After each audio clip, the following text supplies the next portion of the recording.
Hello all. We're here celebrating the HSRC's Africa Day 2018 event, and we are joined by Dr Konosoang Sobane of the HSRC's Science Communication Unit, and we thought we'd chat to her a little bit about her career.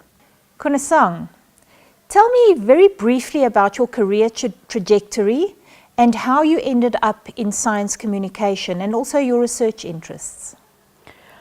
I started off as an English language teacher way back in 1993, I think.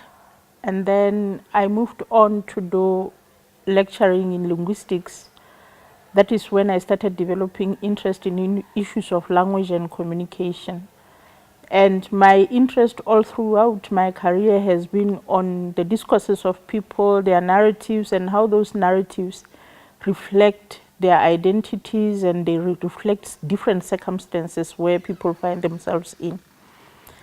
In 2010, I moved to Stellenbosch to do a PhD in linguistics, and then I started getting into issues of language diversity and multilingualism. So my passion lately, my academic passion, is looking at how language or how communication happens where there is language diversity, where people are not sharing languages, what kind of elements do they use, what kind of pedagogies are used in education when people are not sharing languages, and what kind of communication strategies are used where doctors and patients as well do not share language. So I work mostly now on issues of multilingualism, language diversity, and language discordance.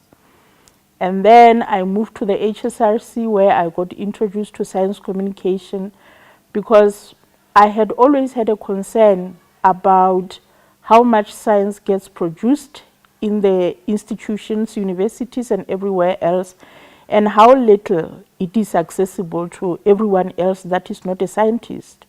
And so in science communication, what we try to do is that we try to bridge the gap of communication between professionals and people that have an interest in science but are not really scientific professionals.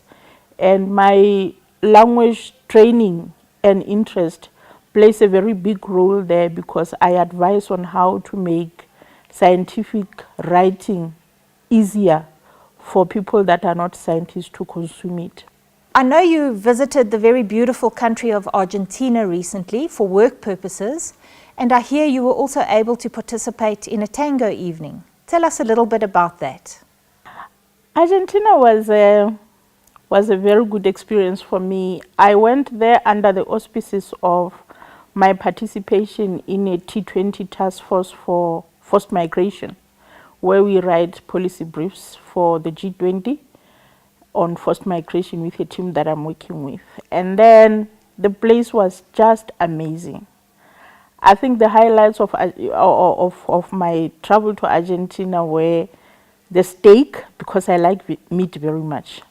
And then we got to a tango night where there was lots of steak, but also very beautiful dances in very beautiful costumes.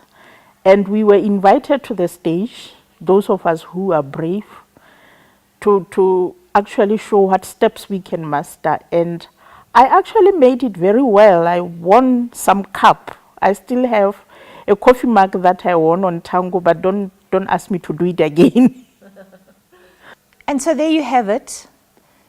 HSRC's science communication team is an interesting group of people who do all sorts of interesting things as part of their work and in their spare time. Thank you for joining us.